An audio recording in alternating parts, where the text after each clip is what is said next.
ভারতের পবিত্র ভূমিতে ছড়িয়ে আছে অসংখ্য তীর্থক্ষেত্র, কিন্তু এমন কিছু স্থান আছে যেখানে ভক্তি আর অলৌকিক শক্তি যেন এক হয়ে যায়। পশ্চিমবঙ্গের হুগলি জেলার হৃদয়ে অবস্থিত তারকেশ্বর ধাম, যেখানে অধিষ্ঠিত আছেন স্বয়ং মহাদেব তারকনাথ রূপে। আজকের এই ভিডিওতে আমরা জানব তারকেশ্বর মন্দিরের সম্পূর্ণ ইতিহাস, শিবলিঙ্গ আবিষ্কারের রহস্যময় কাহিনী, অলৌকিক অভিজ্ঞতা ও বিশ্বাস, পূজা পার্বণ, আচার ও যাত্রা এবং এই ধামের গভীর আধ্যাত্মিক শক্তির গল্প। তারকেশ্বর ধাম শুধু একটি মন্দির নয়, এটি এক জাগ্রত শক্তিক্ষেত্র। এখানে পূজিত হন ভগবান শিব তারকনাথ নামে। তারক শব্দের অর্থ যিনি জীবকে মুক্তি দেন, যিনি মৃত্যুর পর আত্মাকে মুক্ত করেন। বিশ্বাস করা হয় মৃত্যুকালে তারকনাথ নাম জপ করলে মোক্ষ লাভ হয়। এই কারণে এই মন্দিরের আধ্যাত্মিক গুরুত্ব অপরিসীম। প্রতিদিন হাজার হাজার ভক্ত এখানে আসেন শুধু একটি বিশ্বাস নিয়ে, বাবা তারকনাথ সব শুনছেন।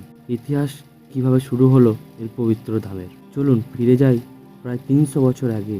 1729 খ্রিস্টাব্দে স্থানীয় রাজা ভরমল্ল এই মন্দির নির্মাণ করেন, কিন্তু তার আগেও এই স্থানের মাহাত্ম্য ছিল গভীর এবং রহস্যময়। লোককথা অনুযায়ী একটি গরু প্রতিদিন জঙ্গলের মধ্যে একটি নির্দিষ্ট স্থানে নিজের থেকেই দুধ দিত।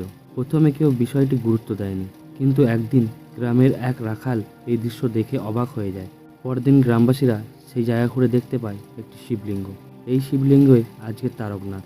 এই ঘটনাকে অনেকেই দৈব আবির্ভাব বলে মনে করেন, আর এখান থেকেই শুরু হয় তারকেশ্বর ধামের যাত্রা। শতাব্দীর পর শতাব্দী ধরে অসংখ্য ভক্ত তাদের অভিজ্ঞতা শেয়ার করেছেন।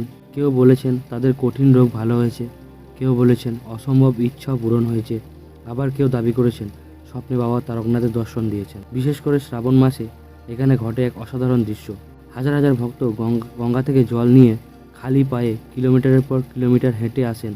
এই যাত্রাকে বলা হয় কাওয়ার যাত্রা, যেটি সম্পন্ন হয় শেওড়াপল্লী থেকে তারকেশ্বর অবধি। তারা বিশ্বাস করেন এই কষ্টই তাদের পাপ ধুয়ে দেয় এবং বাবা তারকনাথ তাদের আশীর্বাদ দেন। তারকেশ্বর শুধু বিশ্বাস নয়, এটি রহস্যই ঘেরা। অনেক ভক্ত রাতে মন্দির চত্বরে অদ্ভুত শক্তির অনুভূতি পান। কিছু সাধু বলেন এখানে ধ্যান করলে সহজেই ঈশ্বরের সাথে সংযোগ হয়। এমনই বলা হয় এই মন্দিরে করা মানত খুব দ্রুত পূরণ হয়। কিছু লোককথায় বলা হয় মন্দিরের নিচে একটি শক্তিশালী শক্তিক্ষেত্র আছে, যা এই জায়গাকে বিশেষ করে তুলেছে।